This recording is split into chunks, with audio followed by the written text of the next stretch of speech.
Welcome to the Elevate Media Podcast with your host, Chris Anderson. In this show, Chris and his guests will share their knowledge and experience on how to go from zero to successful entrepreneur.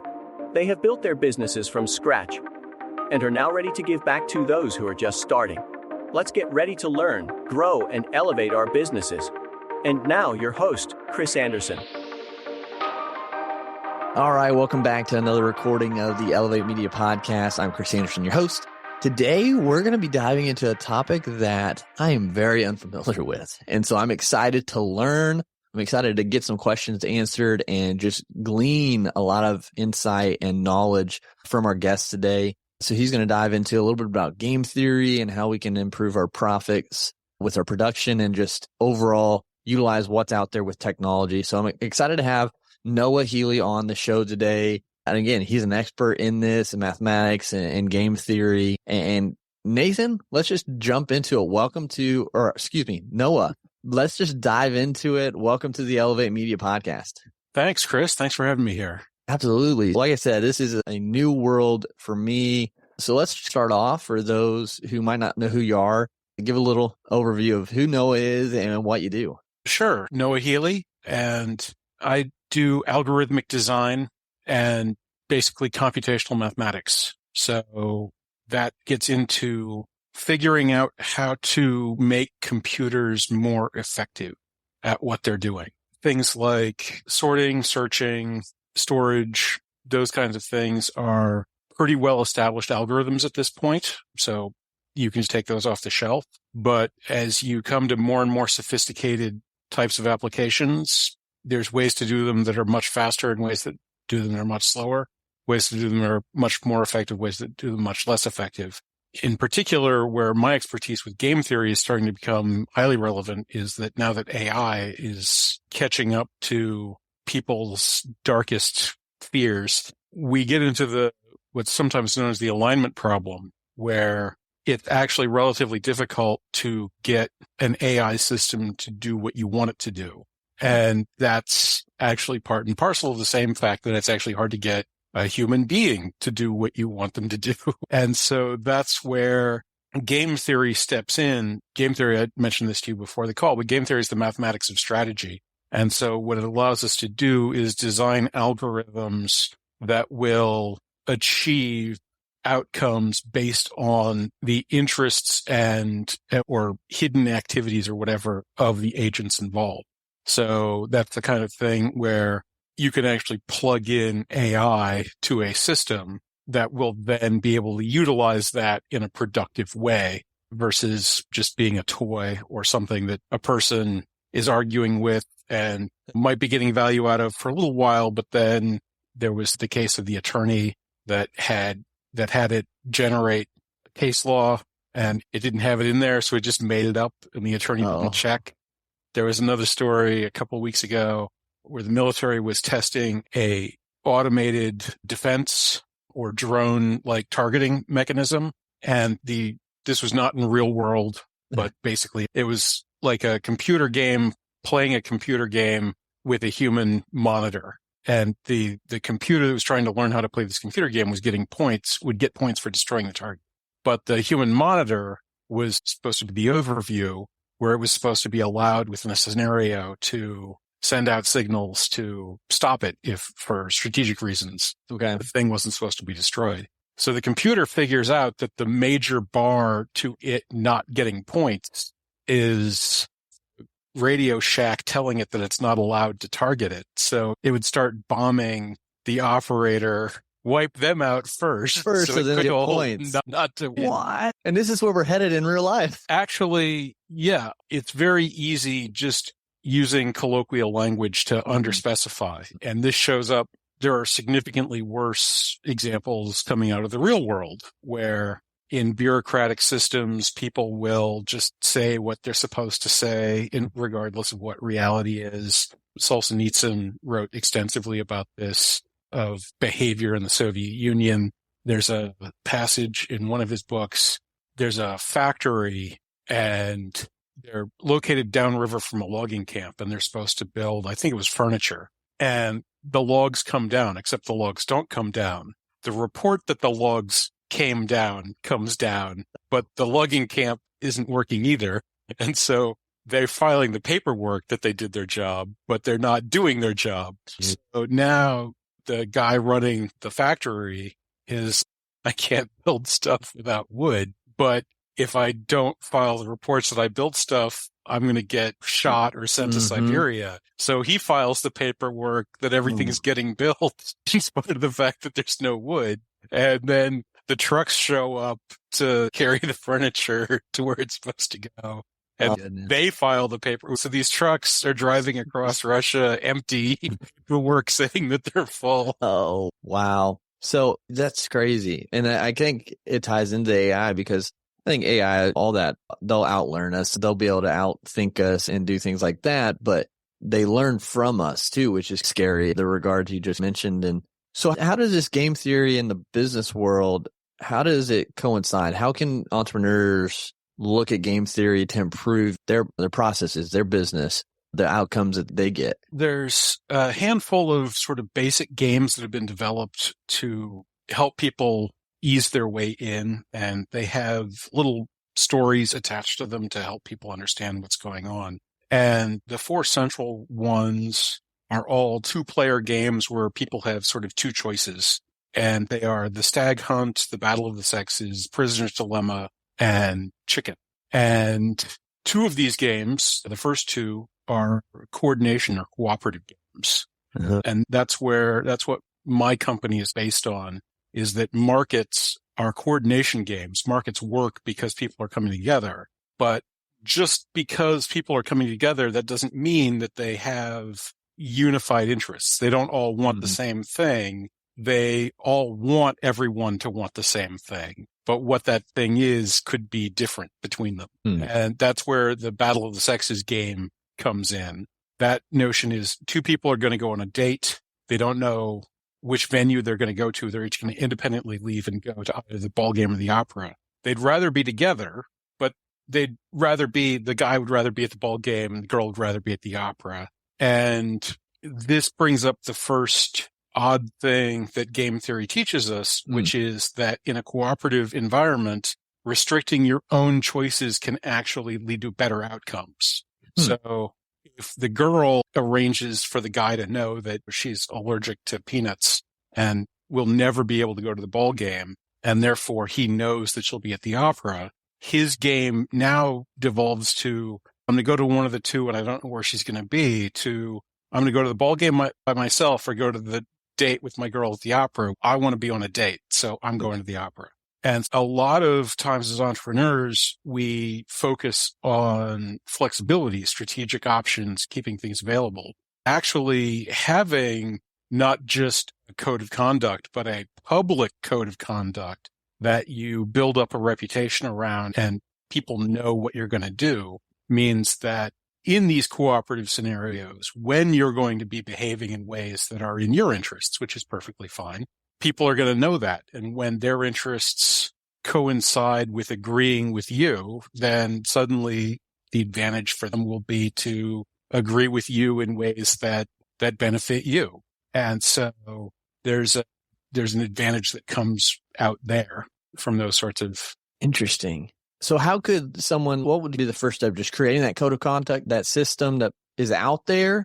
Well, standard and useful codes of conduct are ethical systems. So obviously that's a pretty straightforward thing to do. One of the sort of naive things that comes out is that sort of evil has an advantage over good because evil can do whatever they want and good can only do good things. But this sort of shows off the fact that if you're in a situation where coordination is of value, the fact that you can do anything is actually a disadvantage. And since most of the good things that happen as a result of working together or being part of a broader group or culture, that's why, in general, historically speaking, good keeps triumphing, because the ability to operate within systems where you have that collateral advantage is greater than simply the ability to win one-on-one scenarios that you get yourself into.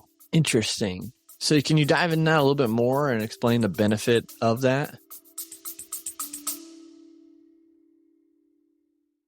You love listening to podcasts, but have you ever thought about starting your own podcast? Maybe you want to build a brand, grow your business, or are looking for an excuse to talk about your favorite hobby. Whatever your reason for making a podcast, Buzzsprout is the place to start. Since 2009, Buzzsprout has helped over 300,000 people launch their own podcasts. Buzzsprout walks you step by step through the whole process and will give you powerful tools to start, grow, and monetize your podcast. Ready to get started? Click the link in the show notes to get our free step-by-step guide to starting your podcast today.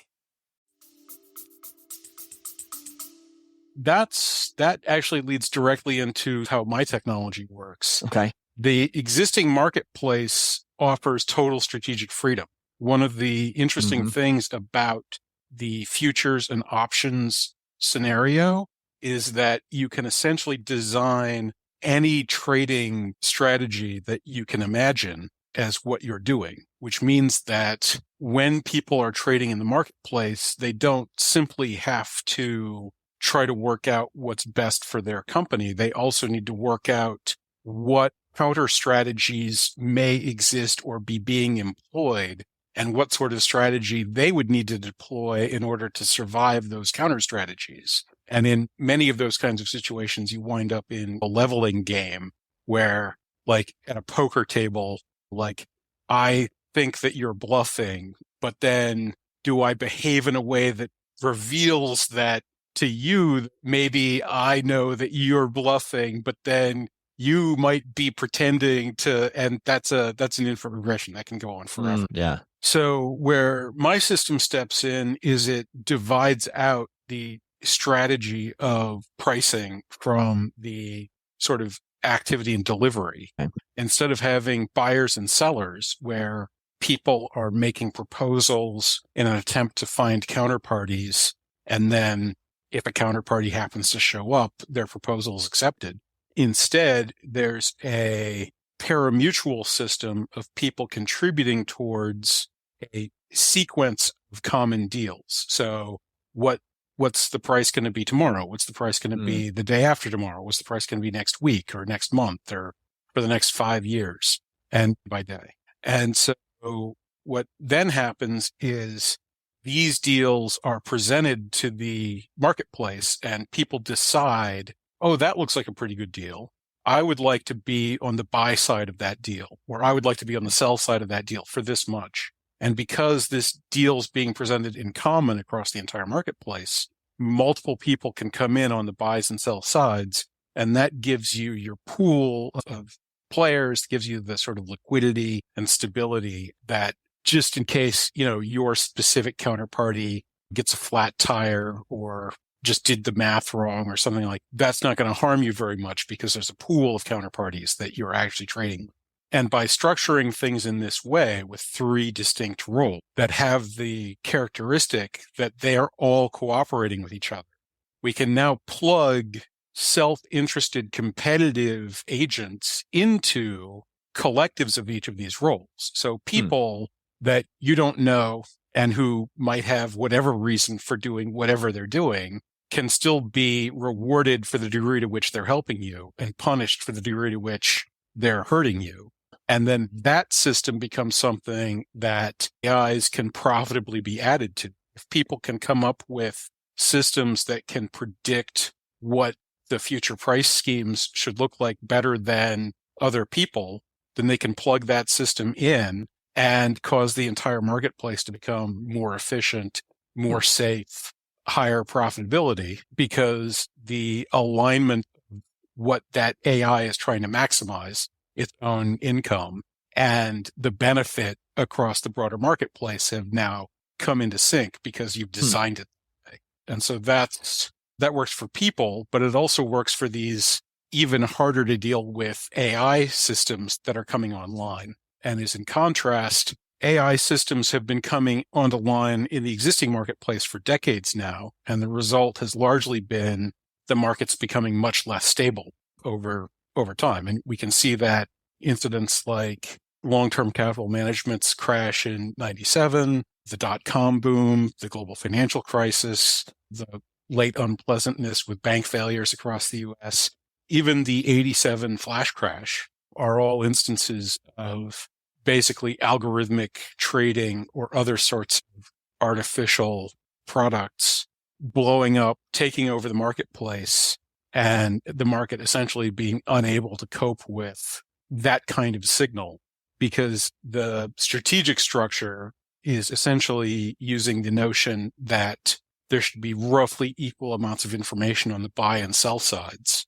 And what we've actually done is created strategic situations that are so complex, people don't really know what's going on. And that creates the asymmetry that allows for very high rates of return for whoever's causing the asymmetry. But that in itself is actually diminishing the utility of the marketplace in general of stabilizing and planning our economy for us, which is what we're actually paying it to do. Wow. So do you think there's still a gap then, I would say, in how we're using AI with game theory? Am I understanding that right? Oh, absolutely. Yes. This particular phase of AI is in pretty early stages. There's been actually quite a few fairly fundamental advances over the last decade or so that have really kicked AI to a much higher level, not least of which is the ongoing improvement in processor density and speeds, meaning that this sort of neural net style idea, which has been around for quite some time, the 60s, maybe in the late 50s, like synaptotron or something like that was first proposed. But when you're talking about the processor of a pocket calculator, there's only so many of those calculations you can do. So developments to make those calculations radically more efficient, to have just a lot more computer hardware in order to carry them out, have really changed the game. But also there's been other sorts of changes in how we actually do the training. In early days, it could learn from people, but since it needs examples, human beings would have to provide perhaps more examples than it would be practical for us to do in our own lifetime. Various kinds of reinforcement learning and other kinds of training designs have been created to allow the systems to take simple rule sets and train themselves up on those rule sets. And that greatly accelerated the rate at which these developments happen. That essentially redefined how game AI works. Before this development, computers were better than people at chess, but they were significantly better, but the way they played was so different from the way we played. There was limited utility in learning from the machine how to play chess better. Since then, not only have they become fantastically better than we are at chess, but they're also getting at an insane rate of speed. And the way they now play chess is a mechanism that in some ways is providing new insights into the game. There are people who can watch the computer games and abstract new principles about chess that our best chess players are good enough to add to their style of game and make themselves better at chess as well. So there's this kind of bootstrapping effect where not only can it bootstrap itself and teach itself to be better and better, but the way that it's learning how to play now is something that we can latch onto. And while it is indeed pulling away from us, it's also pulling us incrementally forward. And this is not just happening in chess. Go, poker, other games are experiencing these renaissances where human beings are no longer capable of producing top-end play, but computers are producing super top-end play in ways that top-end players can actually improve their own games by seeing new ideas or imputing ideaness to new things that they're seeing patterns of. And that's a crazy thing. I think about the future, what it looks like, and with all this technology, and hopefully it's peaceful and not like an iRobot type thing or something. But the thing I'd like to say is that our AIs are not quite so dangerous in sort of the Skynet Frankenstein robot, which the movie and the book they bought the title of the book and slapped it onto a completely different story, essentially. But they're not dangerous so much in those senses. They're more dangerous in the sense that if we built cars without exhaust systems, and so we were venting nitrogen dioxide and carbon monoxide into the cabin, driving would kill us. Yeah. And we don't really have a good handle on what the waste stream of an information system looks like. And we have a culture where the only kinds of systems that could produce culturally, socially, financially relevant data streams were other human beings. And so we don't have any defenses built into our culture for nearly infinite amounts of nonsense to be spewed forth. And so the danger is less that they're going to wake up and decide that they're better off without us, and more that we're going to just start spewing toxic waste into our eyeballs and just live inside that until we can't cope with what's going on. And again, the instability that we see in our financial markets is a direct result of most of the communicating signals not being generated because somebody actually wants that financial activity to occur. So they're pulling the puppet strings. Is that right? No, it's more of a noise situation. Okay. Okay. So if you go to a concert, it's because you want to hear what's going on. If you go to a movie, you want to be entertained. Mm-hmm. If you go to a political rally or a marketplace, it's because you want to experience those types of things. And we have a society where communication is critical. And so we have financial markets or political rallies or church or other social, cultural forums for these things to happen. But we have Twitter and Facebook and Google and hedge funds that have co-located supercomputers that are measured light speed distances away from the core and all these other things. And what they're doing is, it's not the person next to you at the theater whose phone rings. It's the person next to you at the theater who has assembled like 6 million wall of sound style, like 60s rock band things and a laser show. And they want you to be looking at whatever they want you to be looking at. And there's another million people that also want that. And they're all simultaneously trying to insert in the experience that you actually went to go buy and pay for. Interesting. And that's what we don't have a defense mechanism against. So almost it's just getting too much information input into it to figure out. So it's get distracted kind of thing. Like my mind went to whenever they're trying to take down this robot or this electric system, they just input a bunch of data and they overwhelm it kind of thing, and it short circuits or whatever. There's nothing special about the robot in that respect. You work the same way. Mm-hmm. This was, I believe, essentially discovered during the Korean War with fighter pilots. Okay. As airplane technology progressed, they basically put more and more things in the cockpit to give the person control over the entire airplane. And so as the jet age and the jet age dogfighting happened, we hit the top end of human attention, even for people who are specifically selected and trained for being very good at that kind of thing. And there were incidents that occurred where people were getting instructions from, like, over the radio from the ground saying, hey, you have to do X, Y, or Z. And they ignored them. And it wasn't just one person. This happened a lot. And so they started looking into it. Like, do pilots' radios short out while they're dogfighting? Is this message actually getting through? Is the pilot actually just ignoring it? Like, this is important.